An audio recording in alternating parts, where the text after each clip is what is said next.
It's the last video of World War I unit. It's video 8. So let's look at the terms of the Treaty of Versailles. And remember, the overwhelming theme here is going to be revenge on Germany. They have to sign a war guilt clause that says the war was their fault.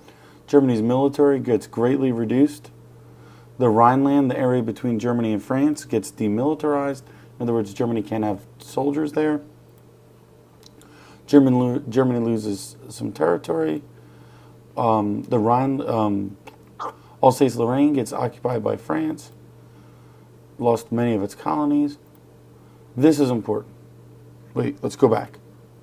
Reparations is the money that Germany had to pay because the war was their fault. All right. The treaty was designed to cripple Germany militarily, territorially, and economically.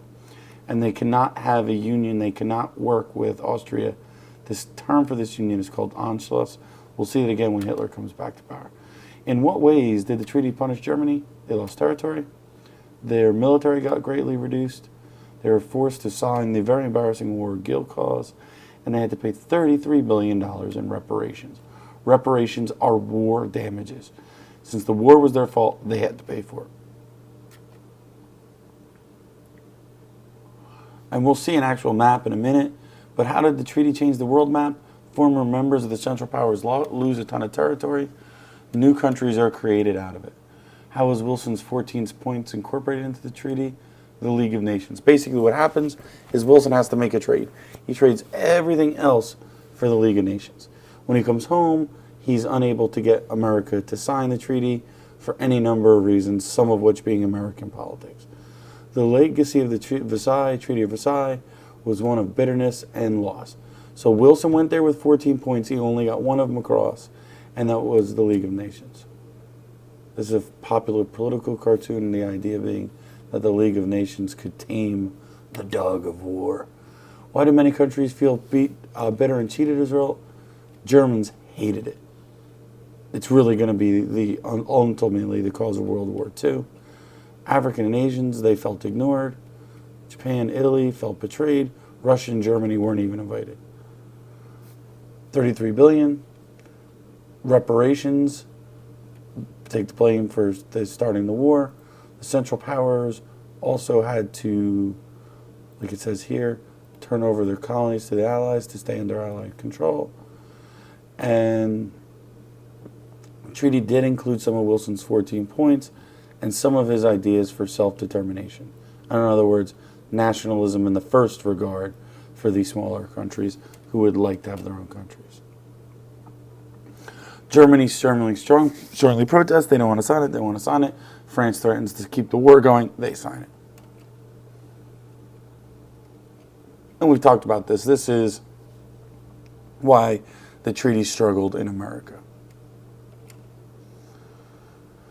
Again, World War I's impact in Europe. European nations lose almost an entire generation of men. France is in ruin. Great Britain is in debt. Germany's economy is basically done for, because if they're going to pay back these reparations, they are going to cripple their economy. It couldn't be the war to end all wars, or the Great War as they called it, because too many issues got left unresolved and there's too much anger and hostility. The Treaty of Versailles ironically does what it hoped to not do. It hoped to end wars, make peace forever, but it basically guaranteed within one generation, within 20 years, another conflict would break out.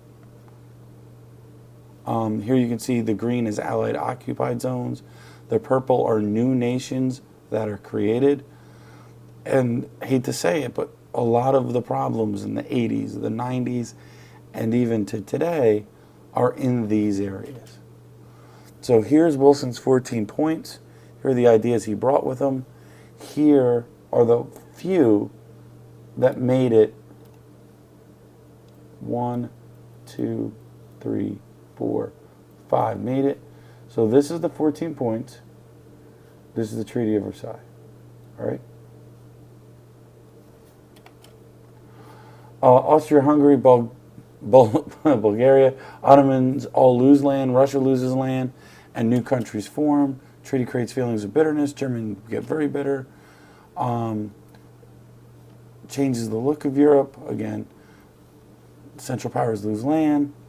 Former Ottoman lands in Southwest Asia turn into what's called mandates. There's these new countries. Russia's give up land.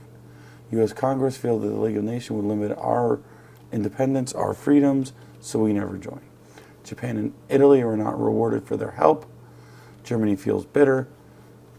Look at Japan, Italy, Germany are bitter after this war. Here gives you a good sense of, this is a really good map.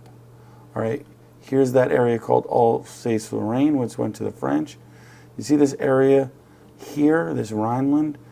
This is the area that could not be militarized. There could be no German, this was technically German land, but German troops could not be in here. Here you see the coal fields. Here are all of the new countries created in Europe. Notice you've got a little buffer zone between Germany and Russia. And here are all the lands that had been Ottoman or Austrian-Hungary that are now ceded to the winners of the war.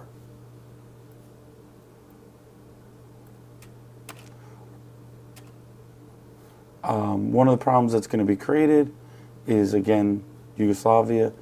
The peace conference, contrary to what many have believed, did not create Yugoslavia. It had already created itself by the time the first diplomats in Paris. So, again, and there's going to be problems here later on. There's going to be genocide in this area, basically in the 80s. I like this. A peace built on quicksand. Treaty of Versailles led to bitterness on both sides. Germans, Americans never ratify. Some former colonies thought they were going to get freedom, and they don't. Japan and Italy criticized agreement. They gained less land than they wanted to.